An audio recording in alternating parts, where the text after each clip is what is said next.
मिलिंद प्रश्न या ग्रंथाच्या वाचनाला सुरुवात होत आहे. सर्वांनी शांतपणे ऐकून घ्यायचं आहे.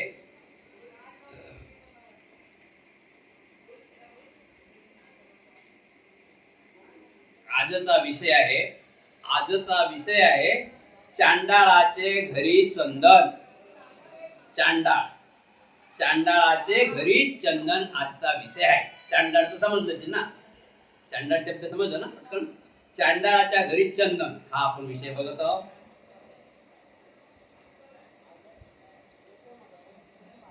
भंते म्हणतात, महाराज श्रेष्ठ उत्तम अप्राय अतिशय सुंदर आणि चांगल्या जातीचे लाल चंदन चांडाळाच्या गावात उपलब्ध होऊन अपमानित व निंदास्पद ठरले. काय म्हणतात भंतेजी? नागसेन भंतेजी म्हणतात, महाराज श्रेष्ठ उत्तम अतिशय सुंदर, श्रेष्ठ उत्तम अतिशय सुंदर आणि चांगल्या जातीचे लाल रंगाचे चंदन चांडाळाच्या गावात उपलब्ध होऊन अपमानित व निंदापद ठरले. चंदनाची आता बरोबर आहे का? किती सुंदर आहे. पण ते अशा गावात गेलं ते की त्या गावात त्या लोकांना त्या चंदनाचं काही घेणं देणंच नव्हतं. अपमानित निंदापद ठरले ते. जसं का की जसे तेथील लोक त्याला हास्यपद तुष्य आणि निरुपयोगी जळाऊ लाकूड समजतात. त्या गावात त्यांनी काय समजलं की एक जळाऊ लाकूड आहे. एक आपल्या माहित असेल तुम्हाला बेसरमचं झाड आहे. बेसरम बघितलं आहे का तुमच्या गावात? ते कुठेही लावा फटाफट होते बेसरम. ते वनच होते बेसरम. तर त्या बेसरमच्या काठ्या, बेसरम म्हणतात त्या झाडाला, त्या हिरवकच असते, मोठं झाड असते, म्हणजे असं 5-5, 6 फूट होते. तर ते झाड कसं आहे, त्या झाडाच्या काठ्या चुलीत म्हणजे भाकर बनवायला पण देत नाही. त्या झाडाचा उपयोग नाही, वास येते, म्हणजे जेवण बनवायला ते काठ्या नेत नाही. म्हणजे अशा प्रकारे त्या गावात चंदन गेल्यानंतर त्या चंदनाची दशा अशी झाली की त्या गावातले लोक त्या चंदनाकडे बघत नव्हतं. त्या चंदनाकडे कोणी पाहिजे नव्हतं. वाईट आहे म्हणजे चंदन काही धरणार आहे ना, दादा काही कामाचं नाही असं त्या चंदनाने म्हणत. असं भंतेजी महाराजांना सांगतात की महाराज श्रेष्ठ उत्तम आज चंदन एक काडी म्हटली तर त्याची किंमत कितीतरी आहे. पण अशा गावात जाऊन पडलं ते चांडाळ्याच्या गावात की त्या गावात त्या चंदनाची कोणालाच ओळख नाही. जळाऊ लाकूड कोणी डाळ्याने लाकूड नाही ना, असंच पडलं.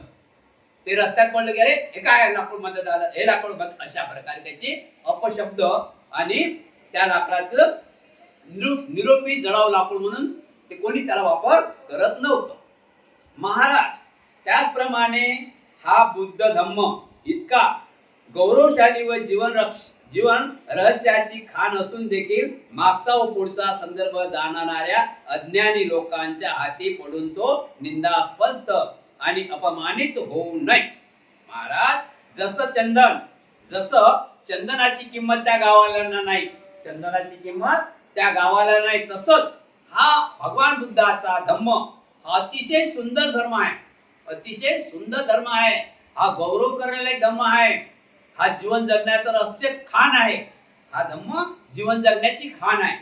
जशी आपण सोन्याची खाण म्हणतो की नाही, असा हा बौद्ध धम्म जीवन जगण्याची खाण आहे. एवढं यात धन आहे. पण अज्ञानी लोकांच्या हाती पडून तो निंदास्पद आणि अपमानित होऊ नये. पण अज्ञान लोकांच्या हाती हा धम्म निंदापद व अपमानित होऊ नये. लोकांनी त्याचे हास्य उडवू नये. हा धर्म वाईट आहे आणि कमी दर्जाचा आहे असा अप्रचार करण्याची लोकांना संधी मिळू नये. याच उद्देशाने प्रतिमोक्षाचा पाठ भिक्षूंनी आपसात सीमित केला पाहिजे, इतर लोकांसमोर नाही. समजलं ना भाषा? चंदन किती महाग आहे, पण त्याला चंदनाची ओळखच नाही ना. एक आपण उदाहरण घेऊ या गोष्टीहून, नंतर पुढे पहिले पान वाचून नंतर सांगतात. भिक्षू पदाचा गौरव करण्याकरिता प्रतिमोक्षाचा पाठ भिक्षूंनी आपसातच घेतला पाहिजे, इतरांसमोर नाही. ते का? पहिले आता आपण समजून घेऊया. हे चंदनाची खूप किंमत आहे. चंदनाची वाव आहे. एक इंची लाकडाची किंमत आहे त्याची. पण त्या गावात पडल्यानंतर म्हणजे अज्ञानाच्या हाती पडल्यानंतर त्याची काही गिनती आहे काय? त्याची काही वाहवा होईल काय? नाही. म्हणून महाराज असा हा धम्म आहे, असा हा वैभवशाली धम्म आहे. हा धम्म मानव जातीच्या हिताचा, सुखाचा, कल्याणाचा हे धम्मामध्ये खान आहे. हा धम्म जर कोणाच्या हाती पडून याची निंदा करू नये, याची निंदा होऊ नये, हे हास्यास्पद होऊ नये, हे अपमानित होऊ नये. म्हणून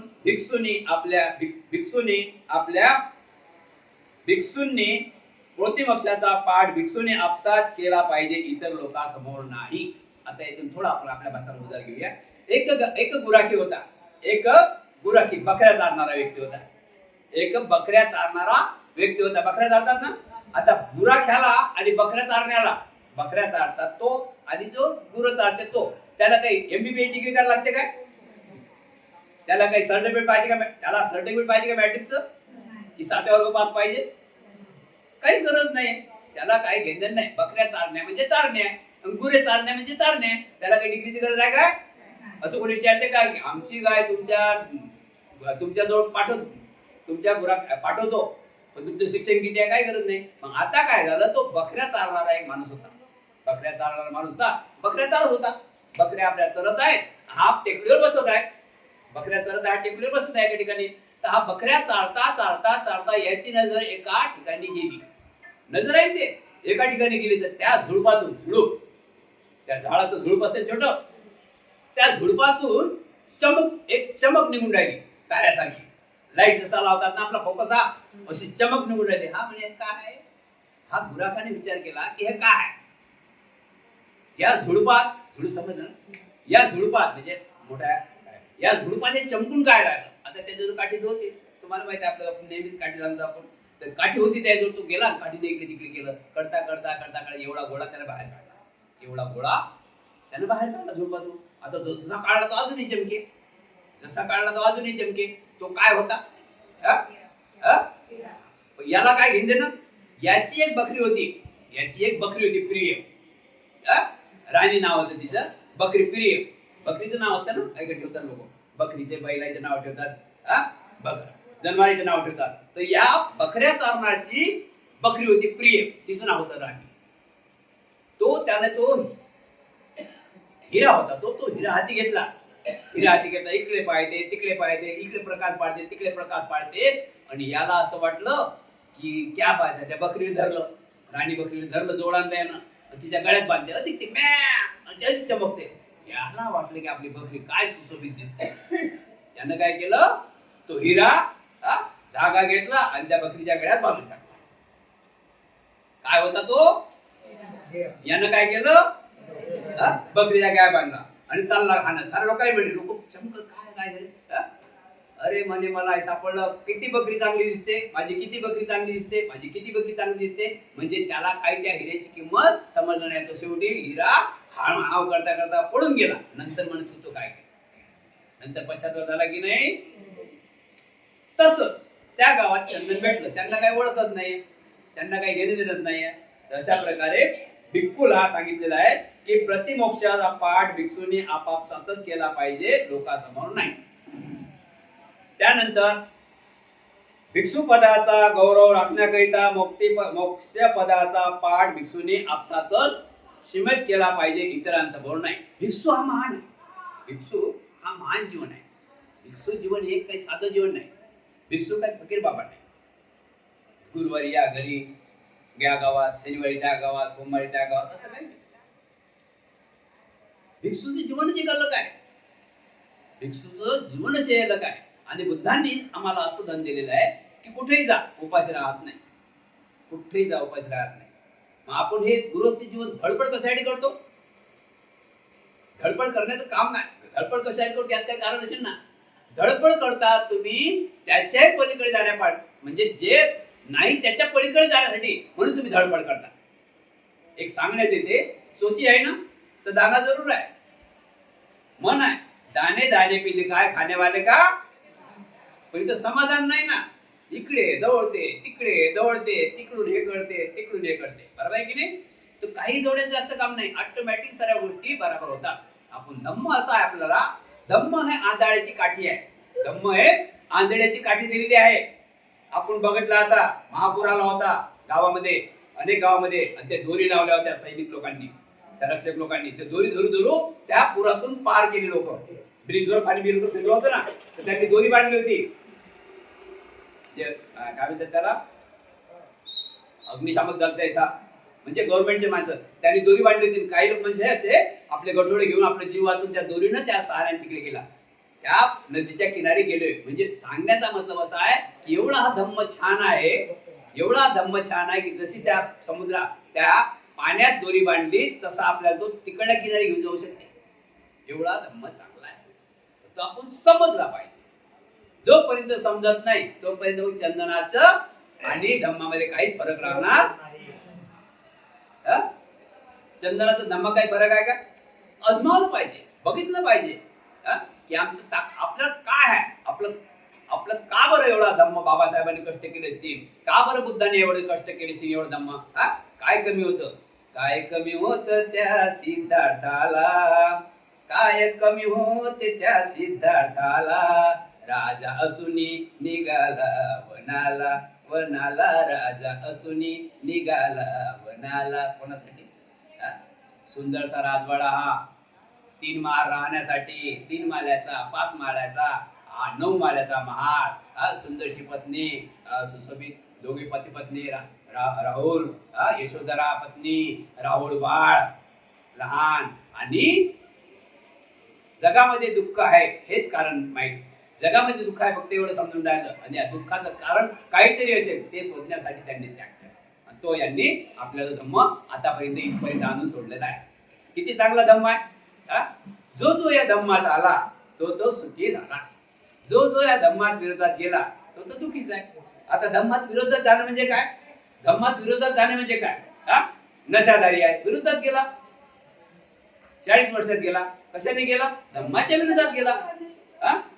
जुगार मध्ये हारला, घर हारलं, घर पण हारलं, नोकरी पण सुटली, कशामुळे गेला? धम्माच्या विरोधात गेला, धम्माच्या विरोधात गेला. जर धम्माला धरून चाललं असतं तर, म्हणजे धम्माच्या विरोधात जो जो गेला, जो धम्माच्या विरोधात गेला तो पाठी वापस आला नाही. जो जो धम्माला धरून चालला तो अजूनही त्यांचा झेंडा लागला, त्यांचा इतिहास आहे, आणि ते सुखी आहे, त्यांची पिढी सुखी आहे. म्हणून धम्म हा खूप चांगला दिलेला आहे आपल्याला, धम्म खूप चांगला दिलेला आहे आपल्याला. महाराज, भिक्षुभाव अतुल्य आहे, सर्वश्रेष्ठ आहे, आणि अमूल्य अशी पुण्यखान आहे, कुणी याला तोलू शकत नाही. यातील रहस्य अथांग आहे, याचा कुणीही अंदाज लावू शकत नाही. एवढे पवित्र आणि परिशुद्ध जीवन जगून, जीवन अगदी एवढे पवित्र आणि परिशुद्ध भिक्षू जीवन अगदी खालच्या थरात सर्वसाधारण लोकांच्या तोलाने मापले जाऊ नये. याच उद्देशाने प्रतिमोक्षाचा पाठ भिक्षूंनी कराव्यास पाहिजे, इतरांसमोर नाही. भिक्षू होणे साधन आहे, भिक्षू होणे साधन आहे. डबल एक टाइम ऐका, नंतर आपल्याला वेळ झाला चालेल, आपल्याला समजलं पाहिजे. आपलं डबल ऐकलं तरी चालेल, वेळ गेला तरी चालेल, पण इथून काय परिपूर्ण समजून पाहिजे. फक्त हा नाही करायला पाहिजे. हा प्रश्न अजून डबल आपण ऐकू, लक्षात ठेवा, मग त्यातून पुढे कर. मी महाराज म्हणतात, महाराज भिक्षू भाव अतुल्य आहे, म्हणजे भिक्खू संघ हा खूप खूप मोठा आहे, याला तोडत नाही, जोडत नाही. भिक्खू हा खूप महान आहे, जसा हिरा आहे ना चमकणारा आता, तसा हा भिक्खू आहे. श्रेष्ठ आहे आणि अमूल्य अशी पुण्य खान आहे, म्हणजे पुण्याचं खान आहे, अमूल्य पुण्य खान आहे, खदाना आहे. कुणी याला तोलू शकत नाही. या भिक्खूला कोणी कोण्यात तराजून तोलू शकत नाही, म्हणजे याची किंमतच होत नाही, तोलण्यालायकच नाही. यातील रहस्य अथांग आहे, याचा कुणी अंदाज लावू शकला नाही. जसा समुद्र अथांग आहे असा भिक्खू अथांग आहे, याचा कोणीच शोध लावू शकला नाही आणि लागणारही नाही. एवढे पवित्र आणि परिशुद्ध भिक्षू जीवन अगदी खालच्या थरातील सर्वसाधारण लोकांच्या तोलाने मापले जाऊ नये. हे अज्ञान लोकांना भिक्खू समजतच नाही. जे विज्ञानवादी आहेत, जे धम्माला धरून आहेत, ते भिक्खूला भिक्खू कसा आहेत माहित आहे ना, आपल्या बुद्ध आपल्या संघ वंदनामध्ये आहे. संघ वंदना सुपटिपन्नो भगवतो सावक संघो, उजुपटिपन्नो भगवतो सावक संघो, न्यायपटिपन्नो भगवतो सावक संघो, सामीची पटिपन्नो भगवतो सावक संघो, या दिंदम सत्तारी पुरुष युगानी अट्टपुरुष पुग्गला यस भगवतो सावक संघो. भिक्खू आवन्यो पावन्यो दखन्यो अंजरी करण्यो अनुत्तरम कोई खेतन लोक साथी. भिक्खू हा स्वागत करण्यालायक आहे. भिक्खू हा दान देण्यालायक आहे. भिक्खू हा आदर सत्कार करण्यालायक आहे. भिक्खू हा भोजनाला बोलवण्यालायक आहे. भिक्खूला दान दक्षिणा देण्यालायक आहे. दान दक्षिणा भिक्खूला द्यावं म्हणजे भिक्खूला दान दक्षिणा घेण्यालायक आहे, म्हणून दान दिलं पाहिजे. अशा प्रकारे म्हणून भिक्षुनी हा सर्वसाधारण लोकांच्या तोलाने मापले जाऊ नये. भिक्खूला सर्वसाधारण माणसाच्या तोलाने मापले जाऊ नये म्हणून याच उद्देशाने प्रतिमोक्षाचा पाठ भिक्षूंनी कराव्यास पाहिजे, इतरांसमोर नाही. महाराज सर्वोत्तम वस्तू जसे कापड, गाद्या, गिरधा, हत्ती, घोडे, रथ, सोने, चांदी, माणिक, मोती, स्त्री रत्ने इत्यादी सर्वश्रेष्ठ बाबी केवळ राजे लोकांनाच मिळत असतात. याचप्रमाणे महाराज भगवान बुद्धांनी सांगितलेले सर्वश्रेष्ठ आचार संहितेचे शिकवण म्हणजे आचार, संयम, सदाचार, सवय इत्यादी सद्गुण भिक्षू संघाला प्राप्त होत असतात.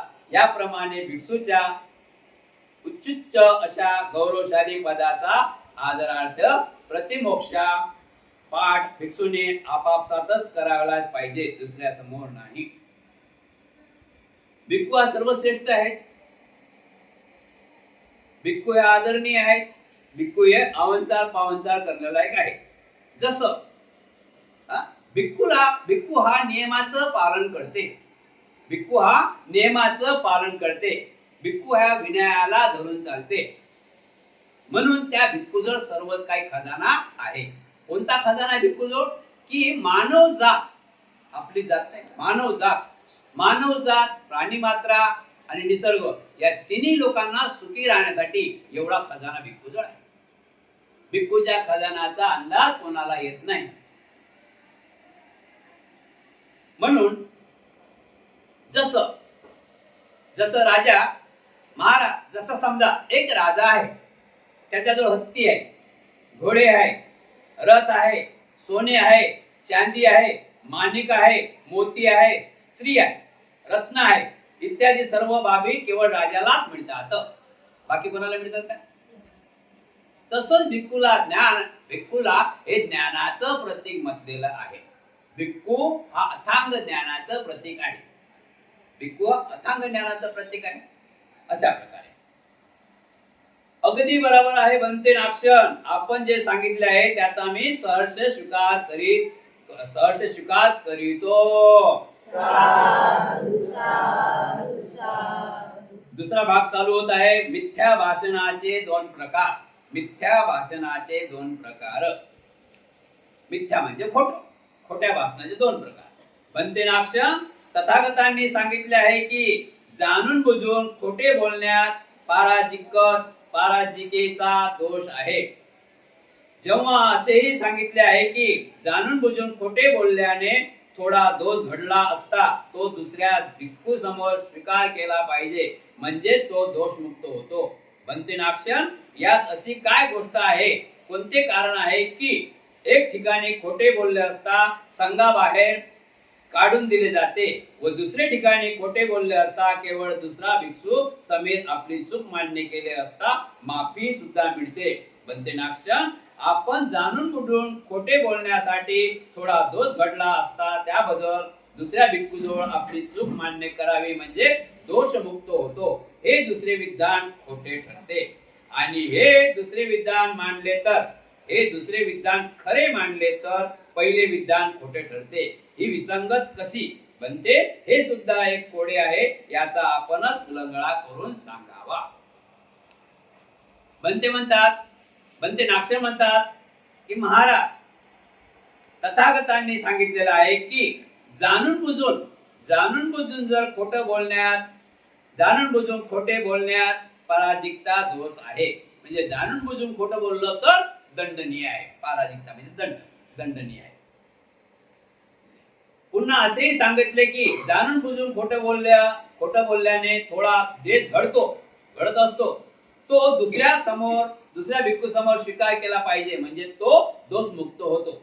एका बाजूने सांगितलेलं आहे की जाणून बुजून जर खोटं बोललो तरी तो गुन्ह्यात पात्र ठरतो. दुसऱ्या बाजूने सांगितलेलं आहे की आपला जाणून बुजून आपल्याकडून दोष घडला असेल तर आपण आपल्या साथीदाराला म्हणजे भिक्खूला तो सांगू शकतो, त्यामुळे तुमचं निवारण सुद्धा होऊ शकते. हे असं कसं? हे तर दोन्ही विधान मला खोटं समजतात. एका बाजूने पाप करा आणि एका बाजूने कोणाला माफी सांगावं पाप धुतले जाईल, असं कसं होईल? तर महाराज बुद्धांनी सांगितलेले आहे दोन्ही गोष्टी आहेत ते बरोबरच आहेत. ही विसंगत कशी बनते हे कोडे खूप मोठं आहे, म्हणून तुम्ही मला अजून चांगल्या प्रकारे समजावून सांगावे.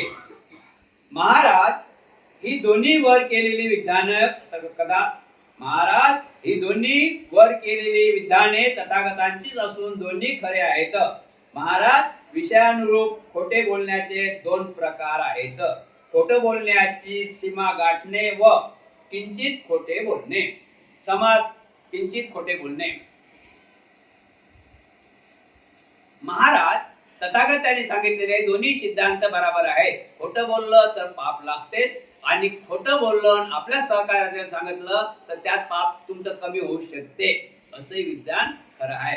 तर मग सर खोटंच बोलतील ना, असं कसं आहे मला समजावून सांगा. त्यावेळेस महाराज म्हणतात, बनते म्हणतात की महाराज लक्षात ठेवा, आता साधारण माणसास थापड मारली तर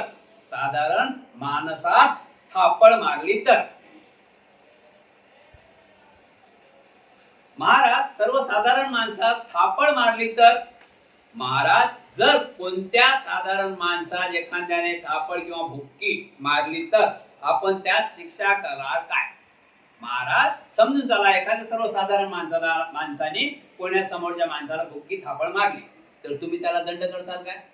तुम्ही त्याला शिक्षा करसाल काय?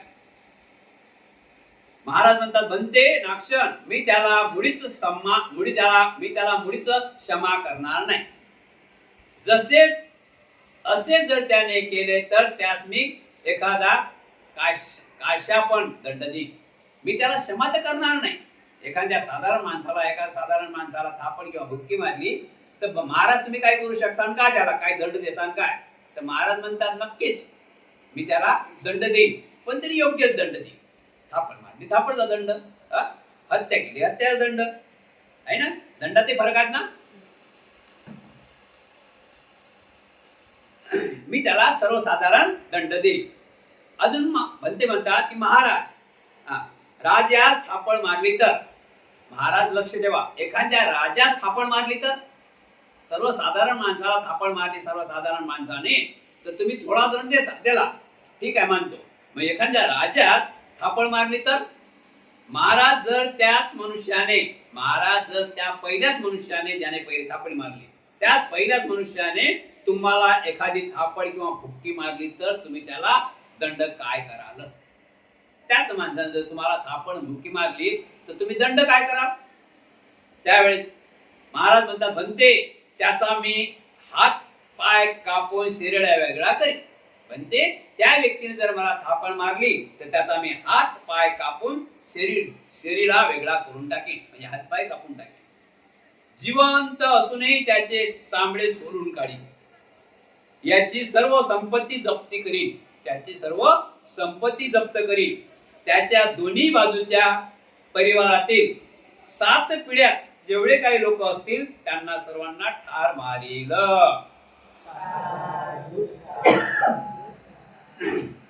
आपण तेच आहे. सर्वसाधारण माणसाने एका सर्वसाधारण माणसाला थापड मारली, त्याच माणसाने जर पलटी होऊन इकडे राजाला जर थापड मारली तर महाराज तुम्ही त्याला काय करता? तर राजा म्हणतात मी त्याचे दोन्ही हात कापून टाकेन, पाय कापून टाकेन, त्या शरीरापासून धड अलग करून टाकेन. तेवढंच नाही तर त्याच्या कुटुंबात जेवढे लोक राहतील त्या लोकांची हत्या करीन, तेवढ्याने थांबणार नाही. त्याच्या 7 पिढ्यात जे काही लोक असतील त्या सर्वांना मी ठार करीन. कशामुळे? एक थापडाने एक मुक्यामुळे. आणि त्याला थापड मारली तर काही थोडा दंड नाही. महाराज असे यात काय घडले की एके ठिकाणी थापड मारण्याचा अपराधाबद्दल त्याला फक्त एक काशापण दंड केला जातो आणि दुसऱ्या ठिकाणी त्याच अपराधाबद्दल हात पाय कापले जातात, जिवंतपणे त्याचे चामडे सोडून काढले जाते, त्याची सर्व संपत्ती जप्त केली जाते आणि त्याच्या दोन्ही कडून घराण्यातील 7 पिढ्यापर्यंत असणारे जेवढे लोक असतील त्या सर्वांना ठार केले जाते. हा फरक काय? तुम्ही तर म्हणता की बुद्धाने सांगितलेलं आहे, की बुद्धाने सांगितले आहे की जाणून बुजून खोटं बोललं तर तो दंड आहे. एका बाजून दाखवलेला आहे की जाणून बुजून खोटं बोललं तर, आणि तो जर आपण गुन्हा केला जाणून बुजून खोटं बोलायचा आपल्या साथीदार भिक्खूला जर सांगितला तर ते माफ होऊ शकते. आणि आता यात तुम्ही फरक सांगा मला काय? सर्वसाधारण माणसाला थापड मारली तर त्याला थोडा दंड आहे, आणि तुम्हाला जर थापड मारली तर त्याच्या धडापासून हात पाय अलग काढता, त्याची संपत्ती जप्त करता, त्याच्या 7 पिढ्यामध्ये जेवढे माणसं त्यांना ठार मारता. हा फरक कसा आहे ते सांगा बरं आता. पण ते या दोन्ही माणसामध्ये भेद असल्यामुळे एकाच गुन्ह्याबद्दल 2 प्रकारच्या शिक्षा दिल्या जातात. महाराज बरोबर आहे. याचप्रमाणे विषय भेदाने खोटे बोलण्याचे देखील 2 प्रकार होतात, अति वाईट व साधारण. समजलं? खोटे बोलण्याचे 2 प्रकार, अति वाईट व साधारण. अति वाईट म्हणजे समजलं ना? अति वाईट म्हणजे खोटपणा करणे, आणि सर्वसाधारण म्हणजे आपण तर सर्वसाधारण आपण बघू ना कसं सर्वसाधारण आहे. बघा सर्वसाधारण कसं आहे. तर एक रस्त्याने माणूस चालला, तर त्याला साप दिसला. साप किती होता? हितभर. किती होता साप? 1 फूट धरा, 1 हातभर साप होता. तर त्यानं तो साप पाहिला. आता ते सवय त्यानं साप पाहिला, तो आला धावत. पब्लिक बसलो तिथं धावत आला. त्यानं काय सांगा? 5.5 फूट साप एवढा जा. किती? 5.5 फूट साप होता, 5.5 फूट, आणि एवढा मोठा झाला. म्हणजे मोठा झाला बा. हे खोटं बोलणं झालं की नाही? सर्वसाधारण खोटं बोलणं आहे का? सर्वसाधारण म्हणजे की बाबा एवढा साप होता, तो माझ्या समोर गेला. हा जास्त साप आला ना, हा जास्तच खोटं बोलणं आहे. मग याला लोक कधी 5 नागाचा 5 फड्याचा 5 फड्याचा साप पाहिला का तुम्ही? म्हणजे गोष्टीवर नाही 5 फड्याचा. अजूनही काही लोक म्हणतात आमच्या ठिकाणी तिकडे 5 फड्याचा साप आहे. अरे 5 फड्याचा साप नाही, 5 फड्याचा साप नाही तो. 5 फड्याचा साप बुद्ध गायला आहे तलावामध्ये 5 फड्याचा साप आहे. पण तो साप नाही, तो नागराजे आहे. 5 नागराजे येऊन गेले आपल्यामध्ये. किती नागराजे होऊन गेले? त्या 5 नागराजांनी सिद्धार्थ गौतमाला बुद्ध झाल्यावर सिद्धार्थ गौतम असताना त्यांनी सहारा दिला, म्हणून त्या 5 नागाचं आपण नाव घेत आहोत. पण तो 5 नाग नाही, प्राणी नाही, ते माणसाचे राजे होते. तर अशा प्रकारे असं खोटं बोलणं फरक पडते की. म्हणून सर्वसाधारण खोटं बोलणं समजलं तुम्ही, आणि लयच खोटं बोलणं हे समजलं ना तुम्ही. बघा ना खोटं बोलण्यात काय होते. खोटं बोलण्यात बघा, एखाद्या व्यक्तीनं असं म्हटलं की खोटं बोलण्यानं फरक काय पडते बघा. एखाद्यानं असं म्हटलं की सुनबाई किंवा सासूबाई जे काय आहे, तर तुमच्या घरात बाबा असं आहे, बघ बाबा असं आहे. मग ऐकलं आपण प्रवचन, असं आहे म्हणजे त्या घराचा नाश होते की नाही? समजलं ना? असं आहे की तुझी सासूच बरोबर नाही ग, अमुकच आहे ढमुकच आहे. तुझा पतीच बरोबर नाही का, अमुकच आहे ढमुकच आहे. खोटं बोलणे चुगली एवढी गोड आहे, आणि ते चुगली तलवारीची धार आहे. कधी ते बचावू शकते, आणि नाही ना तर कुटुंबाचा नाश पण करू शकते. मग हे सर्वसाधारण बोलणं झालं काय? सर्वसाधारण बोलणं झालं का? म्हणून अशा प्रकारे 2 गुण आहेत, सर्वसाधारण आणि कठीण. वाईट शब्द कधी मनातून काढला नाही पाहिजे. आपण आता हे बघतो, आपण आपल्याला सवय झाली बऱ्याच लोकांना. 14 एप्रिल महिना चालू झाला की धडाधड व्हॉट्सअपवर काय आहे माहिती आहे काय? खोटं काय बोलतात, काही खोटं लिहितात, आणि नंतर काय लिहितात? एप्रिल फूल बनाया. आहे ना, आहे की नाही? 1 एप्रिल फुल पण आहे. आता एप्रिल फुल म्हणते का, पण काय आहे की ते पद्धत झाली, म्हणजे असं बोलू नये कुठं. बऱ्यापैकी एक खोटं बोलण्यासाठी हजारो खोटे बोलावं लागतात, लक्षात ठेवा. म्हणून आपलं बोलणं कसं असलं पाहिजे, खोटं नाही बोललं पाहिजे. अशा प्रकारे बुद्धांनी सांगितलेलं आहे. म्हणून आता आपण हलकं मन होते ना, आपण काय गुन्हा केला, आपल्या जोडीदाराला सांगितलं, कोणी असो जोडीदार, तर त्याच्यात मार्ग निघते ना, त्याच्यातून मार्ग निघते, काहीतरी उपाय काढते माणूस, तर त्याला पाप कमी लागते. बरोबर आहे की नाही? आपल्या धम्मामध्येच आहे, आलेल्या व्यक्तीला शरण, जो शरण आला त्याला मरण देऊ नाही. सिद्धार्थ गौतमाच्या जीवनामध्ये शरण कोण आलं होतं? हंस हा कोणाचा, हंस हा कोणाचा, ऐकलं? त्याला मरण दिलं का? त्याला तारण दिलं, मरण दिलं नाही. अशा प्रकारे आपण विचार करतो आहे पाहिजे. दुसरा विषय आहे बोधिसत्वाचे धार्मिक जीवन. बोधिसत्वाचे धार्मिक जीवन बनते नाक्षण. धर्माची स्तुती करताना धार्मिक विषया संबंधानेच भगवान बुद्धाने म्हटले आहे की बोधिसत्वाचे माता पिता आधीच ठरलेले असतात. कोणत्या वृक्षाखाली ते बुद्धत्व प्राप्त करतील, त्यांचे प्रमुख शिष्य कोण असतील, त्यांचा पुत्र कोण असेल, हे आणि कोण भिक्षू मनोभावे त्यांची सेवा करील, हे सुद्धा आधीच ठरले असते. तसेच तुम्ही लोक तर असे देखील म्हणता की तुषित लोकांत वास्तव करीत असतानाच बोधिसत्व मोठमोठ्या 8 गोष्टी पाहून घेतात. मनुष्य लोक येण्याकरिता योग्य समय कोणता, कोणत्या दिप्पात जन्म घ्यावा लागते, कोणत्या दिप्पात जन्म घ्यावा लागेल, कोणत्या स्थळी जन्म घ्यावा लागेल. 8 प्रकार दाखवले ना, 8 प्रकार. कोणत्या दिप्पात जन्म घ्यावा लागेल. नंबर 2 आहे कोणत्या स्थळी जन्म घ्यावा लागेल. नंबर 3 आहे कोणत्या, पहिला आहे सॉरी, पहिला बघा, आपण पहिला विषय समजून घेऊया. बोधिसत्व. बोधिसत्व म्हणजे त्यांना सर्वच काही दिसत असते. बोधिसत्व त्यांना सर्व काही दिसून असते. आता बघा, बोधिसत्व मानव जीवनामध्ये जन्माला येण्यासाठी तर तो कोण्या घरात जन्म घ्यावावं त्या व्यक्तीला पहिले समजते. कोण्या कुळात जन्म घ्यावावं त्यांना पहिले समजते.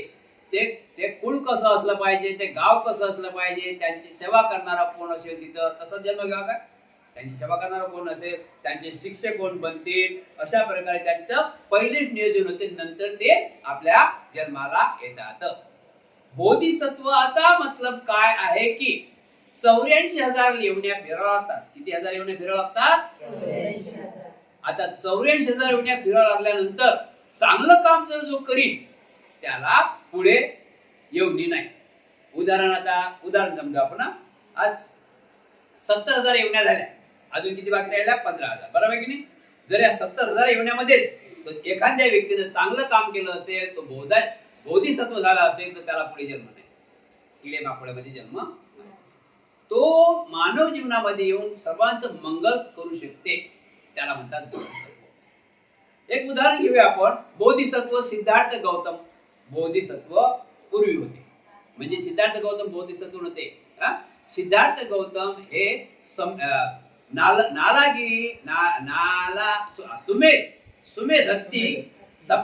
सुमेधत्ती हे बोधिसत्व होते. सुमेधत्ती हत्ती प्राणी हे बोधिसत्व होते. आणि ते कथा मोठी आहे, पण आपण थोडक्यात सांगा, सर्वांना माहित आहे. गर्भधारणा वगैरे 7 दिवस मध्ये. तर महामायाला स्वप्न पडल्यानंतर महामाया ज्यावेळेस स्वप्नात आले, सुमेध बोधी हत्तीच्या रूपात सफेद, तर त्यांनी विनंती केली की आई, मला या पृथ्वी तलावर तुझ्याच घरी तुझ्याच कुशीत जन्म घ्यावा असं वाटते. म्हणजे काय की राजघराणे होतं, कुठल्याच प्रकारे कमी नव्हती, राजघराणं होतं. दुसऱ्या बाजूनं कुटुंब छान होतं, आई बाबा. तर या घरात त्यांनी जन्म घेतला, आईने होकार दिला आणि सिद्धार्थाचा जन्म त्याच घरात झाला की नाही. पहिले बोधिसत्व होते, मग त्यांची डिग्री वाढत गेली. बरोबर की नाही? अशा प्रकारे बोधिसत्व असतात. महाराज सर्वसाधारण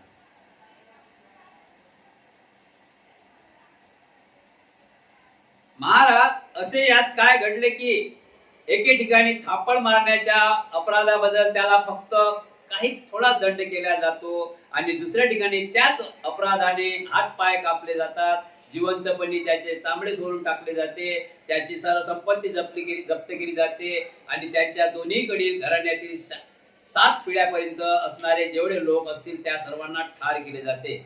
असा फरक का? माणूस तोच आहे, थापड इथेच आहे.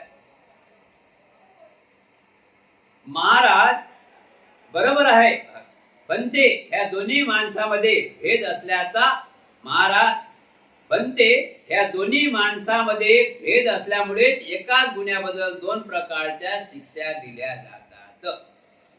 महाराज बरोबर, याचप्रमाणे विषय भेदाने खोटे बोलण्याचे देखील 2 प्रकार होतात, अति वाईट आणि साधारण.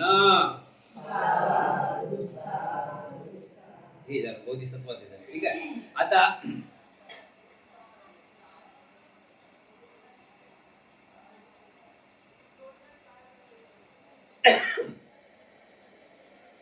बनते नाक्षण धर्माची स्तुती करताना धार्मिक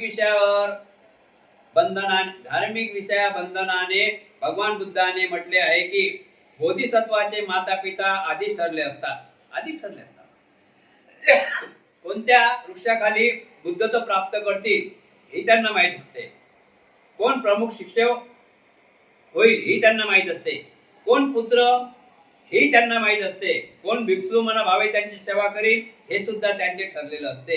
तसेच तुम्ही लोक असे देखील म्हणता की तुषित लोकांत वास्तव करीत असताना बोधिसत्व मोठमोठ्या 8 गोष्टी पाहून येतात.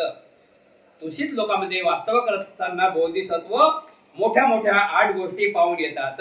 मनुष्य जन्म. आता 8 गोष्टी पाहून येतात या पृथ्वी तलावर. तर कोणत्या 8 गोष्टी आहेत? तर मनुष्य लोक जन्म घेण्याकरिता योग्य समय कोणता? मनुष्य लोक जन्म घेण्यासाठी योग्य समय कोणता हा पहिला नंबर. 8 बघायचे आपल्याला. दुसरा नंबर, कोणत्या दिप्पात जन्म घ्यावा लागेल, म्हणजे कोणत्या राज्यात जन्म घ्यावा लागेल. नंबर 3, कोणत्या स्थळी जन्म घ्यावा लागेल. नंबर 4, कोणत्या कुळात जन्म घ्यावा लागेल. नंबर 5, कोणतं माता असेल, कोणती माता असेल. नंबर 6, किती काळ गर्भात राहावा लागेल, आईच्या हृदयात किती काळ गर्भात राहावा लागेल. नंबर 7, कोणत्या महिन्यात जन्म येईल, कोणत्या महिन्यात जन्म होईल. नंबर 8, घर सोडून जावे लागेल. नंबर 9, हे देखील आधीच पाहून घेतात. म्हणजे सर्व गोष्टी सांगितलेल्या सिद्धार्थ गौतमाच्या याच प्रकारे सर्व गोष्टी घडलेल्या आहेत.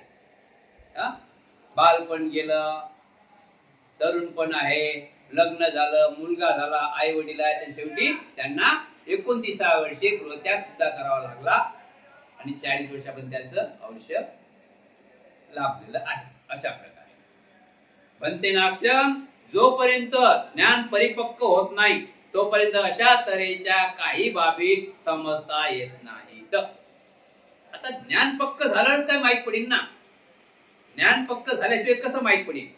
परंतु ज्ञान परिपक्व झाल्यावर मात्र एका क्षणाचाही उशीर लागत नाही. आपण ज्ञान पक्क, आता आपल्याला माहित पडलं की अमुक गावाला जावं लागते, तर आपल्या मनाला वाटलं पाहिजे की आपल्याला जावंच लागते म्हणून. ज्ञान पक्क झालं की आपल्याला जावंच लागते, काही कारण आहे म्हणून. परंतु ज्ञान परिपक्व झाल्यावर मात्र एका क्षणाचाही उशीर लागत नाही. मग आपल्याला ज्ञान पक्क झालं की आपल्याला तिथं जाणेच आहे, तर आपण काही क्षणाचा उशीर करत नाही, आपण त्या मार्गाने निघून जातो.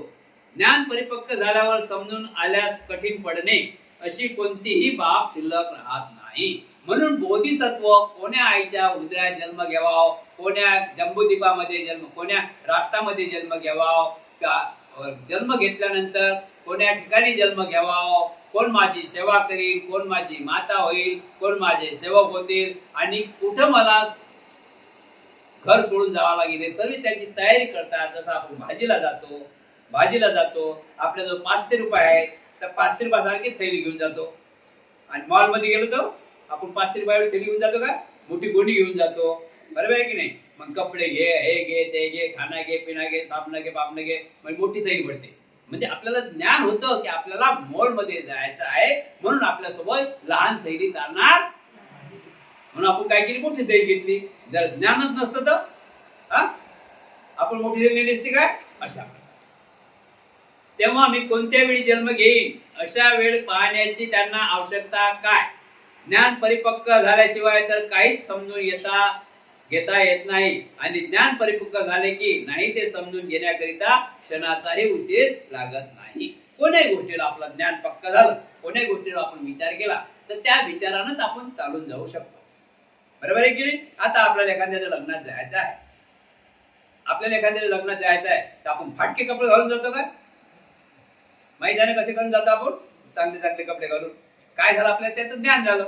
आपल्याला काय झालं, ज्ञान आहे की तिथं गेल्यानंतर सरेत आपण चांगले दिसलं पाहिजे बाबा, सरेत आपण भारी पडलं पाहिजे बाय ना, आहे की नाही. तर आपल्याला ज्ञान झालं की लग्नात तर जायचं आहे, मग कपाटात जे माळ असेल ते पण काढा. ज्ञान झालं की नाही. जर ज्ञान नाही झालं तर आपण जाऊ काढू शकतो काय. आणि ते कशासाठी केलंय, त्याच्यासाठीच करेल आहे. ते कशासाठी करेल, त्याच्यासाठी करेल आहे. तर अशा प्रकारे आपलं ज्ञान, जो कोणत्याही गोष्टीचं ज्ञान झालं तर माणूस त्या प्रकारे वागते, त्या प्रकारे ठराविक काम करते. की मला आता इथं मॉल मध्ये जायचं आहे, तिथं रिक्षा भेटते, तिथून त्याला तिथं जायचं आहे आणि तिथून वापस यायचं आहे, समजलं ना. ज्ञान परिपक्व झालं की क्षणाचाही टाइम लागत नाही जायला. तेव्हा मी कोणत्या कुळात जन्म घेईन, हे बोधिसत्वाला पहिले समजते. मी कोणत्या कुळात जन्म घेईन असे त्यांना कुळ पाहण्याची आवश्यकता पडत नाही. कोणत्या कुळात मी जन्म घ्यावा असं त्यांना कुळ पाहण्याची आवश्यकता पडत नाही. त्यांना सर्व माहित पडते. जसं आपल्याला मोल माहित पडून राहिला तसं त्या बोधिसत्वांना सर्व माहित पडते. आता आपल्या समोर मोल आहे का, आपल्या डोळ्यासमोर नाही. आपल्या समोर मोल आहे का इथं, पण आपल्या डोळ्यासमोर मोल आहे. मॉल आपल्या डोळ्यासमोर, सर्वांच्या समोर मॉल आहे की नाही. आपण जातो की नाही कपडे घ्यायला, जाता की नाही, मी नाही जाता की नाही कपडे घ्यायला, अशी घ्यायला, म्हणजे तुमच्या डोळ्यासमोर तो मॉल पूर्ण उभा आहे. तसं यांना समजून राहिलं ना कोण्या आईच्या हृदयी जन्म घ्यावा. त्या आई कशी असेल, बोधिसत्वाची आई कशी असेल, आई कशी असेल, बोधिसत्वाची आई कशी असेल, तर ते जन्म देणारी असेल ना. आई पण जन्म देणारी पाहिजे ना. 9 महिने नाही 10 महिने हृदयात ठेवणं साधी गोष्ट आहे का. तशी आई पण पाहिजे ना, तसं घर पण पाहिजे. तशा प्रकारे आपल्या जशा काही गोष्टी समजतात तशा बोधिसत्वाला सर्व अगोदरच गोष्टी समजत असतात. पण ते बोधिसत्वाचे माता पिता पूर्वी ठरलेले असतात. तर मग मला कोणत्या कुळात जन्म घ्यावाचा आहे असे कुळ पाहतात ही गोष्ट साफ खोटी ठरते. पण ते तुम्ही म्हणता त्यांना सर्व दिसते, माता कोणती आहे, तर मग कुळ पाहायचं काय काम आहे, हे मला खोटं वाटते. आणि खरोखरच जर मला कोणत्याही कुळात जन्म घ्यावाला आहे हे प्रत्यक्ष पाहता असतील तर त्यांचे माता पिता पूर्वी ठरलेले असतात. ही बाब खोटी ठरते. ही सुद्धा एक दुविधा आपणासमोर ठेवीत आहे. तेव्हा या कोड्याचे निराकरण करावे.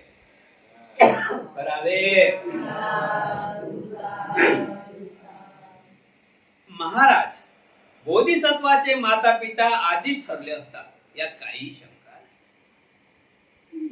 हे अगदी सत्य आहे.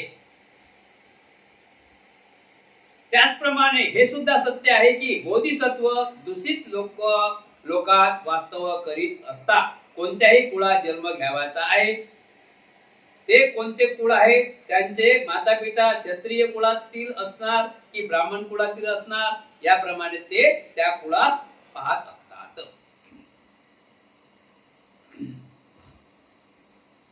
डबल आहे का. महाराज, बोधिसत्वाचे माता पिता आधीच ठरले असतात, हे तुम्ही सांगता. हे अगदी सत्य आहे. त्याचप्रमाणे हे सुद्धा सत्य आहे की बोधिसत्व दूषित देवलोकात वास्तव करीत असतात. कोणत्या कुळात जन्म घ्यायचा आहे, ते कोणते कुळ आहे, त्यांचे माता पिता क्षत्रिय कुळात असणार की ब्राह्मण कुळातील, याप्रमाणे ते त्या कुळास पाहतात. आता त्यांना सर्व समजून राहिलं ना. बोधिसत्वाला सर्व समजते. आपण आता मॉल मध्ये गेलो तर आपल्याला समजते ना चादर कोणतं चांगलं आहे, राशन कोणतं चांगलं आहे आपल्या डोक्यात सध्या इथे बसले की नाही. आपल्याला माहित आहे मॉलमध्ये कोणत्या गोष्टी चांगल्याच मिळतात. काय म्हणतात त्याला, कोणतं आहे बिल लागते त्या आहे ना. म्हणजे समजून राहिलं भाषा की आपल्याला सहजमध्ये की माल तिथं चांगला आहे, वाईट माल भेटतच नाही. म्हणून आपण तिथं जातो. म्हणून आपण तिथं जातो की नाही. सर्व तिथं जातात काय, सर्व कुठे जातात, या दुकानात जातात. समजलं ना भाषा. ज्याला ज्ञान आलं, ज्याला समजलं, म्हणजे बोधिसत्वाची भाषा आपण समजून झालं की आपण आपल्याला माहिती आहे मॉलमध्ये काय चीज भेटते आणि कसे ओरिजिनल आहे ओरिजिनल भेटते म्हणून आपण जातो. तर बोधिसत्वाला समजते ना की कोण्या कुळात जन्म घ्यावा, कोण्या कुळात जन्म घ्यावा नाही. साधी गोष्ट आहे. हा, साधी गोष्ट आहे की एक झगडा करणारी बाई असेल, त्या कुळात त्या घरात जाईल का बोधिसत्व? त्या घरात जाईल का? जाईल? घेतील का जन्म? एक वाईट मार्गाची बाई आहे, त्या कुळात जातील का? जाऊ शकतात का? आता सरस मध्ये आपण जाऊ शकत नाही का? साध्या दुकानात जाऊ शकतो का आपण? पैसे आले, पगार आला की आपण का जातो तिकडे की आपल्याला ओरिजिनल माल पाहिजे, आपण तिकडे जातो. ते निवडतात ना, त्यांनाही माहित आहे की नाही, त्यांनाही माहित आहे की धार्मिक अशा प्रकारे महामाया सुजाता अशा प्रकारे महामाया सुजाता म्हणजे खूप कुशल कर्म केले त्या कुळामध्ये आणि त्या घराण्यामध्ये, त्या ठिकाणी जातील. अशा रविवारच्या घरी जातील काय? धरारे, हाणारे, ताबारे याला, पाय मोराळे, पाय मोळारे, दोरी आणणारे, बांधारे, तिथं जातील का बोलते? आपण तरी जातो का तिथं ऐकायला? चांगली माणसं बोधिसत्व तर बोधिसत्व आहे, तशा ठिकाणी कसे जाते? महाराज 8 बाबीच्या त्या घटनेमुळे विचार केला पाहिजे. त्या 8 बाबी कोणत्या बरे?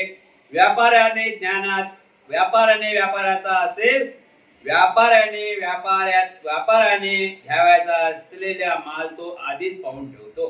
महाराज तुम्ही म्हणता की बोधिसत्व सर्व जाणते, तर मग त्याला कोण्या आईच्या कुशीत जन्म घ्यायचा, कोण्या आईच्या कुशीत जन्म घ्यावा हे माहित आहे, तर मग काही गरजच नाही ना कुठे विचारायचं की कुठे पाहायचं. तर महाराज लक्षात ठेवा, या गोष्टी मागे 8 कारणे आहेत. किती कारण आहेत? 8 कारण. 8 कारण बघा कोणते. पहिलं कारण दाखवलेलं आहे की एखादा व्यापारी आहे, तो आपल्या दुकानात माल भरण्यासाठी तो पहिलेच बघून येते की आपल्या दुकानात कोणता माल पाहिजे कोणता नाही. पैसा आहे तसा माल आहे की नाही. आपल्या दुकानात कोणता माल पाहिजे तो पहिले पाहून येते, नंतर मग माल घ्यायला जाते. तो असाच जात नाही, पहिले तो माल पाहून येते. बघा, व्यापाऱ्याने घ्यावायचा असेल तो माल आधीच पाहून ठेवला पाहिजे, तर मग तो पैसे घेऊन जाते, माल घेऊन येते. बरोबर आहे ना. नंबर 2 दाखवलेला आहे, हत्तीने पाऊल पुढे टाकण्यापूर्वीच आपले पुढची सोंडीने साफ करून घ्यावायच पाहिजे. हत्ती बघा, हत्तीचा गुणधर्म, हत्ती आपला पाय पुढे टाकते, तो एकदम पुढे पाय टाकत नाही. तो हत्ती आपल्या सोंडीने ते जमीन साफ करते, तर नंतर पाय टाकते. म्हणजे काही इचू काटाचा जीवजंतू आपल्याला हानिकारक होऊ नये, आपल्याकडून त्यांचाही घात होऊ नये, तशा प्रकारे असं बोधिसत्वात असं चाललं. नंबर 3 आहे, गाडीवानास अनोळखी नदी पार करायची असल्यास कोठून आपल्या गाड्यात जाऊ शकतील हे पूर्वीच पाहून ठेवलं पाहिजे. आता परक्या गावात गाड्यावाड्या चालले, बैलगाड्यावाले होत्या अगदी, तर त्याला पहिलेच पाहून ठेव की ही नदी आहे, या नदीतून कोण्या बाजूने पाणी जास्त आहे, कोण्या बाजून कमी आहे. मग कोण्या बाजून कमी आहे त्या बाजूने गाड्या हाणत नाही. एकदमच तो डायरेक्टच गाडी हाणून येऊ शकते काय? त्याला पहिले पाहावं लागते, अंदाज घ्यावा लागते. तो नवीन आहे अशा प्रकारे. नंबर 4, नावाळ्यास आपली नाव किनाऱ्यात लावण्यापूर्वीच किनारा निरखून पाहावयास पाहिजे. नावाडी आपली नाव कुठे नाव लावते का? त्याला काय म्हणतात? बंदरावर जास्त नाव आहेत की नाही, कारण की ते ठिकाण जसं आहे, सरळ ठिकाण आहेत का बंदरासारखे, तो पहिलेच पाहून ठेवते. त्यानंतर आपली नाव किनाऱ्यात लावली पाहिजे. नंबर 5 आहे, वैद्याने चिकित्सा सुरू करण्यापूर्वीच रोग्यांचे वय पाहिले पाहिजे. वैद्य एक आजारी आहे, तर वैद्याने त्या रोग्याचा पहिले वय पाहिले पाहिजे, किती वयाचा आहे, काय वयाचा आहे, त्यावेळेस त्याला दवा देईन की नाही, त्याला पचली पाहिजे ना दवा. दवा एकच आहे, पण दव्यामध्ये गुण धर्म अलग अलग आहेत ना. मोठ्या माणसाला एक गोळी आहे, लहान मुलाला एक गोळी देईन काय? अशा प्रकारे ओळखलं पाहिजे त्याला दवा द्यायच्या. नंबर 6 आहे 6, बासाचा पूल पार करण्यापूर्वी तो मजबूत आहे की नाही ते तपासून पाहिलं पाहिजे. बासाचा पूल म्हणजे बांबूचा पूल आपण बांधल्यानंतर स्वतः आपण त्याने मजबूत आहे की नाही त्याचे विरोधन पाहायला पाहिजे, नंतर मग लोकांनीच पडायला पाहिजे. ठीक आहे. 7वं आहे भोजन करण्यापूर्वीच भिक्षूने सूर्य किती वर आला ते पाहिले पाहिजे.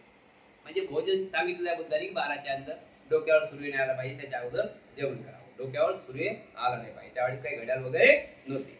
पण तो दुपारचा टाइम म्हणतात. कोणता दुपारचा टाइम म्हणतात? आपल्या डोक्यावर सूर्य येते ना, आपली सावली दिसत नाही आपल्याला, तो 12चा टाइम. त्याच्या अगोदर जेवण केलं पाहिजे. नंबर 8, बोधिसत्वाला आपण जन्म घ्यावाचा आहे ते कुळ कोणते आहे ते आधीच पाहून घ्यावायचे पाहिजे. महाराज या 8 बाबी त्या घटनापूर्वीच पाहून घ्यायचे असतात. जसा व्यापारी आपला माल घ्यायचा आहे, तो माल कोणता माल आहे तो पहिलेच पाहून येते.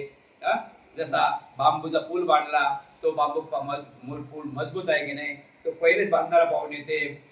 जसा एक वैद आहे तर वैदाचा अनेक प्रकारचा आहे, तर तो वैद आपल्याला त्या वैद माणसाला तपासल्यानंतर त्याचं वय मुलगा आहे की मुलगी आहे की तरुण आहे की म्हातारा आहे हा तपासूनच त्याला दवा देते. सर्व त्याला सारखी दवा देईन काय अशा प्रकारे पाहिलं पाहिजे. त्याच्यानंतर आहे नावाळा, नाव आपली चालवते समुद्रात, तर तो किनारा पहिलेच पाहून ठेवते, नंतर तो नाव समुद्रात टाकते. अशा 8 बाबी आहेत. गाडीवाला आपल्या अनोखी गावामध्ये गेला आणि तिथं नदी आहे, त्या नदीतून आपल्या गाड्या पार करायच्या आहेत, तर त्याला पहिले एक चक्कर मारावं लागते, पाहावं लागते, नंतर मग बाकीच्या गाड्या त्याच्या पाठीमागून आणत राहावं लागतात. अशा प्रकारे 8 बाबी सांगितलेल्या आहेत. ठीक आहे बनते नाक्षण, अगदी बरोबर सांगितले, या बाबतीत मी अगदी सहमत आहे. साधू साधू.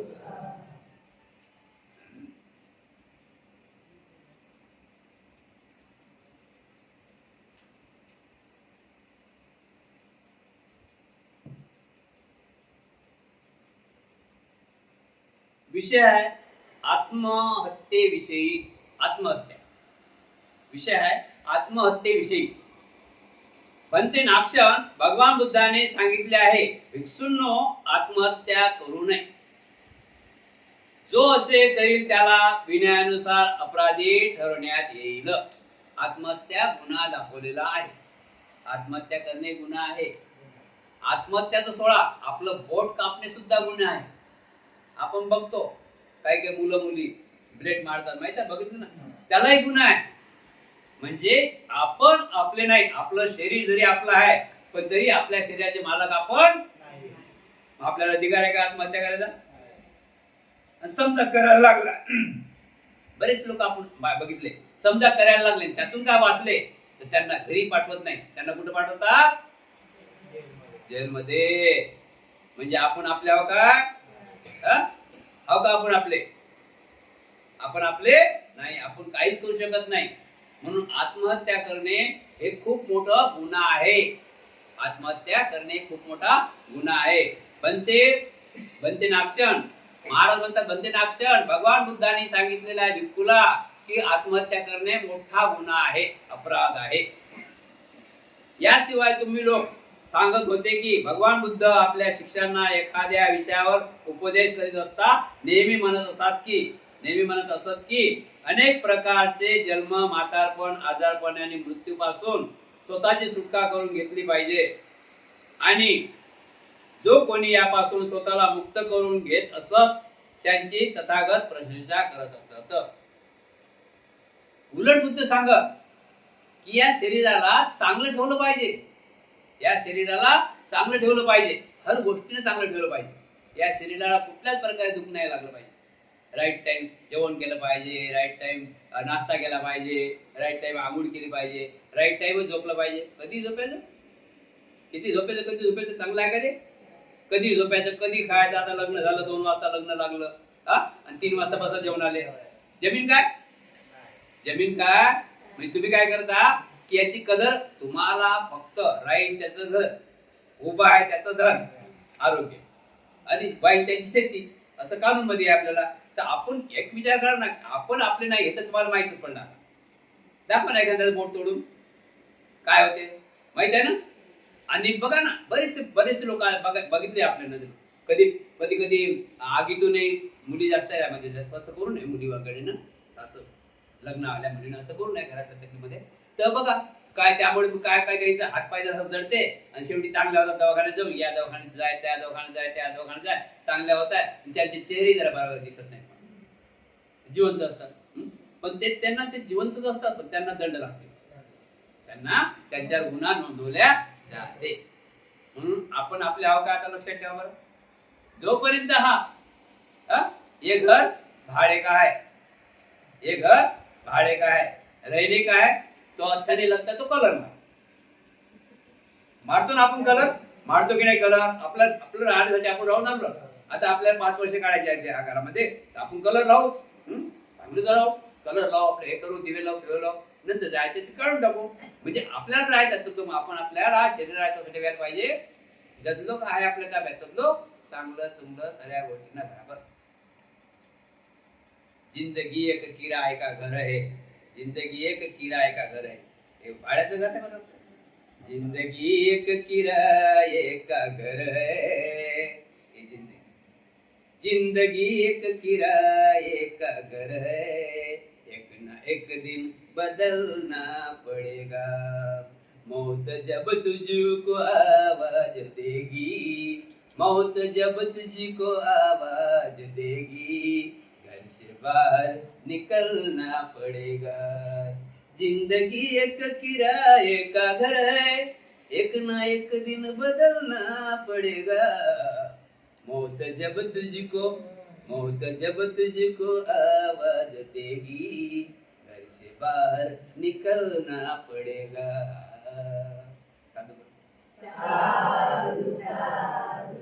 समजले ना. तर आत्महत्या करून चालेल काय? बरं आत्महत्या केली पुढे अजून आहे, पण तरी आपण घेऊया. आत्महत्या साधच नाही ना, आत्महत्या साधीच नाही. त्याच्यापेक्षा कोणाचं पटत नाही, जास्त करून पती पत्नी असेल जरा बाजू समजलं ना, म्हणजे घराचं बाजूवट नाही, बाजू समजलं ना. मुलांनी जरा कमीपणा बाजू हटावं, मुलीने बाजू हटावं, पत्नीने बाजू हटावं, पत्नीने बाजू हटावं. पण असं काम करू ते केलं समजा. काही लोक असे करतात, आपण बघितलं तर त्यांच्या घरात बघा, त्यांच्या बहिणीचं लग्न थाटामाटात होते का? गव्हर्नमेंट नोकर भेटते का? गव्हर्नमेंट नोकर भेटते का त्यांच्या बहिणीला? का नाही भेटत? मुलगी सुंदर आहे, हो मुलगी सुंदर आहे, पण गव्हर्नमेंट नोकर का नाही भेटत? कारण की ते येतच नाही, नाव माहित पडते ना. कोणामुळे? या व्यक्तीमुळे, आत्महत्या व्यक्तीमुळे त्या घराण्याचं नाव जाते, त्या घरांग लोक अलग नजर पाहतात. त्या घरची मुलगी पण करत नाही आणि त्या घरी मुलगी पण देत नाही. मग त्यांना कसं भेटते? माहिती आहे का? पाणी रे पाणी, समजले की नाही? पाणी रे पाणी तेरा, तू जैसा जिसमें मिला ऐसा. समजलं ना? बरोबर आहे की नाही? सही बात आहे की नाही? म्हणून गुन्हा तर आहेच आहे, पण महापाप आहे. काय करू शकत नाही बरं माणूस? काय करू शकत नाही माणूस? बरं आपण समजूया. काही लोक या आत्महत्येच्या बाजूनी काय करतात की आत्महत्येच्या ठिकाणी काही घटना घडतात ना, तर काही लोक असे विरुद्ध पण करतात. आपण आता आत्महत्या करायची नाही, मग समोरच्याचं काम काढावं. काम समजलं ना? बघतो आपण पेपर मध्ये, युट्यूब मध्ये, आपल्या स्वतः आता आत्महत्या करायचं नाही, मग समोरच्याचं काम काढावं, त्यांना मारून टाकावं. मग त्यांना मारून टाकल्याचे सुखी राहतात काय? बघून राहिले ना आपण, त्यांना मारून टाकला सुखी राहतात काय? मग आता एवढं समजून राहिलं तर त्याच्यापेक्षा नाही पटत ना, हातभर दूर राहणं सोडून दे ना. कोणत्याही गोष्टी आजच्या जमान्यामध्ये जास्त चालल्या, आज काही आपल्या मुंबईमध्ये, तर सोडून दे ना ते गोष्ट. एक सोड, किती आहे बाकी? एक सोडलं तर किती बाकी राहिले? पुढे 1000 आहे. एक सोडलं तर किती बाकी आहे? 999 बाकी आहे. तिकडे जा ना, एकच्या काय नादी लागतं. बरोबर आहे की नाही? म्हणजे याने पकानं काय होऊन राहिलं, यांनी सुद्धा कुळाचा नाश होऊन राहिला एका माणसाला. तो अंदर जाऊन बसला, त्याच्या भावाचं लग्न होऊन काय आता? देईन का कोणी पोरगी? देईन का? तुम्ही सांगा, खोटा आहे का? देईन का कोणी पोरगी? त्याच्या बहिणीचं लग्न होईल का? देईन का पोरगी? लग्न तर करावं लागते, लग्न तर करावं लागते. मग याच्यापुढे काय होईल? याच्यापुढे काय होईल? जैसे थे लग्न राहत नाही, पण जैसे म्हणजे पूर्ण स्वप्न मातीत मिळवलं कोण एका. तेवढं त्यानं सोडलं असतं, म्हटलं असतं की म्हणतात ना, मन आहे ना अशी 1000 म्हणजे 100 1000 1000 म्हणतात ना असं. मुला मुली म्हणतात 1000. अशा प्रकारे जर निघलं असतं तर काम झालं की नाही. म्हणून आत्महत्या करणे गुन्हा आहे आणि खुने दुसऱ्याचा खून करणे गुन्हा आहे. आपल्या कुळाचा नाश झाल्याशिवाय राहत नाही.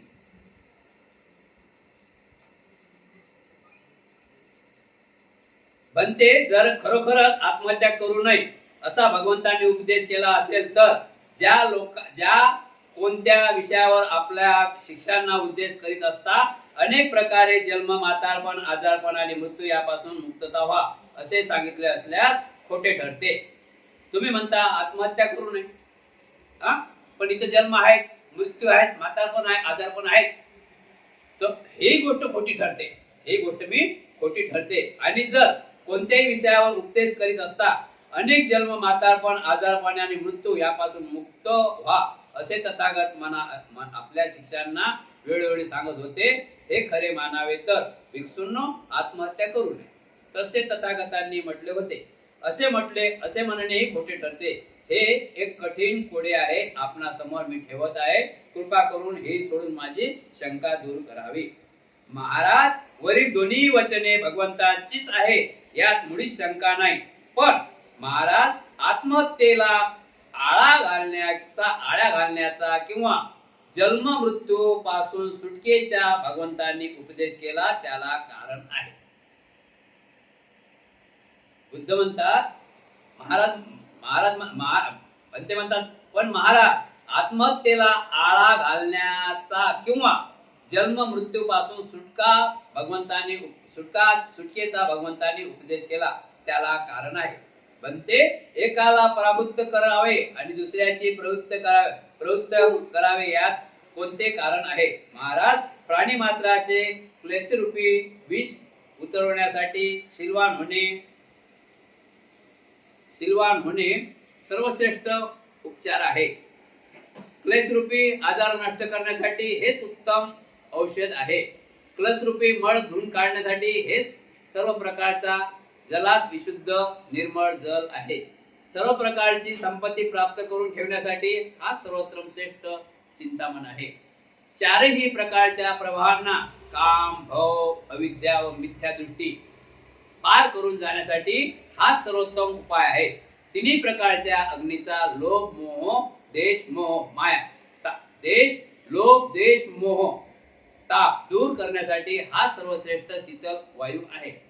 मनोसागरास भरण्याकरिता हाच उद्दिष्ट मेव आहे. उत्तमोत्तम शिक्षण देणारा हाच सुविध आचार आहे. निरापद मार्ग दाखविणारा हाच चांगला वाटाळा आहे. महाराज, याचप्रमाणे सिलवानाची गुणसंपत्ती अथांग आहे. सिलवान सर्वत्र जीवनाची वृद्धी करणारा असतो. म्हणूनच समस्त प्राणी मात्रावर अनुकंपाची छत्रछाया धारण करणारा भगवान बुद्धाने या सर्वश्रेष्ठ शिक्षापदाचा उपदेश केला होता की हे भिक्खूंनो, आत्महत्या करू नका. जो असे करेल त्यास नियमानुसार अपराध ठरविण्यात येईल. महाराज, याच कारणामुळे तथागतांनी आत्महत्येला मनाई केलेली आहे. समजले ना कोणामुळे मनाई केलेली आहे? की एकामुळे कुटुंबाचा नाही 7 पिढ्याचा नाश होते. किती पिढ्याचा नाश होते? 7 पिढ्याचा नाश. जर तुला आत्महत्या हे काही सर्वांच्या परी नाही, सर्वांच्या वैतागून नाही, कोणीतरी एक वैताग असतं माणसाला, तर ते सोडून दे ना, ते बाजू दूर ठेव. सिलवान म्हण, गुणवान बन, कुठेतरी निघून जा. बघा, राग हा 5 मिनिटाचा राग आहे. किती मिनिटाचा राग आहे? फाशी घेतात लोक, तर त्याला दिवसभर लागतात काय? दिवसभर लागतात काय? किती? 2 मिनिटाचं काम आहे, 1-2 मिनिटात. तर म्हणून 2 मिनिटाच्या कामासाठी आपण विचार करावा आणि जर एक दुसऱ्याचं नाही पटत तर बाजून हटावं आणि चांगलं जीवन जगावं. एक जीवन जगण्याचा असा आपण विचार करावा की माझ्याबद्दल मी माझ्या कुटुंबाचा नाश करणार. हे तर सर्वात मोठी गोष्ट दाखवली बुद्ध आहे. माझ्याबद्दल मी माझ्या कुटुंबाचा नाश करणार नाही. बरं, पाहिजे तुम्ही अनेक प्रकारे मार्ग दिलेले आहेत, अनेक प्रकारे भारतामध्ये मार्ग आहे. हा? अनेक प्रकारे मार्ग आहे. एखादं उदाहरण, पती पत्नी आहे, ते सोडून दुसरं लग्न कर. हा? होऊ शकते दुसरं लग्न आहेत ना, असं नाही की पहिले सतीसारखी गोष्ट नाही. बाबासाहेबांना आपल्या संविधानामध्ये दिलं की तुम्ही दुसरं लग्न करू शकता, तिसरं लग्न करू शकता, तिसरे लग्न करू शकता. पहिल्यासारखं नाही ना. पहिले मनवादामध्ये अलग होतं की त्याचा पती गेल्यानंतर त्या पत्नीला जाळून टाकत. आता तसं नाही ना. आता तसं नाही. आता आता पुरुषाच्या पुढे स्त्री आहे. पुरुषाच्या पुढे स्त्री आहे. आज प्रत्येक स्त्रियांना नोकरी आहे, चांगल्या प्रकारे पगार आहे. कधी कधी काही पुरुषांना, त्यांच्या घरच्या काही पुरुषांना तेवढं नाही सुविधा. मग अशा प्रकारे आपण बाजूनं म्हणजे आपल्याबद्दल कुठल्या प्रकारे कोणाचे हानी न पोहोचा म्हणून आपण जर दूर व्हावं. संविधानाच्या माध्यमातून कोर्ट कचेरी आपल्यासाठी गेलेल्या आहे ना. वरिष्ठ आहेत आपले. आपण जागृत राहायला पाहिजे, पण आपण स्वतःचा घात केला नाही पाहिजे. आणि स्वतःचा घात करून आपल्या कुटुंबाचा नाश नाही करायचा. म्हणून बुद्ध म्हणतात की तुमच्याबद्दल तुमच्या कुटुंबाचा की तुमच्या घराचा की तुमच्या कोणाचाही नाश झाला नाही पाहिजे. महाराज परलोकासंबंधी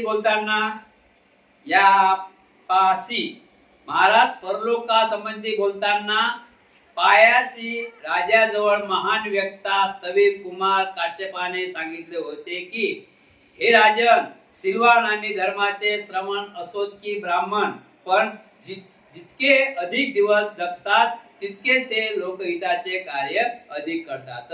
ते लोकांना सुखाचा मार्ग दाखवतात.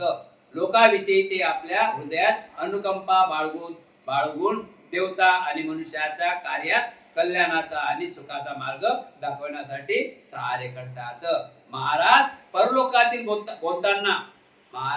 परलोकासंबंधी बोलताना पायाशी राजाजवळ महान वक्ता स्थविर काश्यप सांगतात की हे राजन, सिल्वान आणि धर्मश्रमण असोत की ब्राह्मण असोत, जितके अधिक दिवस जगतात तितके ते लोकहितासाठी जगतात. कशासाठी जगणे आहे? आपण कशासाठी जगायचं आहे? आपण पण कशासाठी जगायचं आहे? जाना तो सबको एक दिन है, इसमें कोई शंका ही नहीं. आपण म्हणून आपण जाऊ का? आपल्याला गाडी येईल का नाही? आपल्याला गाडी न्यायला येईल काय? आला टाइम तर कुठेही जाता येते. आला टाइम तर कुठूनही आपल्याला नेता येते. मरणाला जागा नाही, मरणाला गादी नाही, मरणाला खाट नाही, मरणाला काही इमान नाही. मरण हे कुठेही होऊ शकते. बरोबर आहे की नाही? पण जे चांगले लोक, सिल्वान लोक, गुणवान लोक, ते लोक कशासाठी जगतात की दुसऱ्याचं मंगल व्हावं त्याच्यासाठी जगतात. काय आहे जीवनात उरलं? आता समजलं भाषा? काय जीवनात उरलं? माँ बाप बहन भाई भाऊ हम क्या सब बाजू, सब बाजू में है. काय पण कोणासाठी? जो रस्ता चुकला, जो भरकटत आहे इकडे तिकडे, जो भटकत आहे, रस्ता चुकला, त्याच्यासाठी जगतात. कोणासाठी जगणे? ज्ञानी लोक कशासाठी जगतात? खायासाठी जगतात. काय कशासाठी जगतात? की या पृथ्वीवर जे अज्ञानानं भडकलेले आहे, दुःखात पडलेले आहेत, संकटात सापडलेले आहेत, त्यांना मार्ग दाखवतात. मग आता ते चालेल, त्याचं भलं आहे. जो नाही चालणार त्याचं होईल का बरं? अशा प्रकारे सांगितलेलं आहे.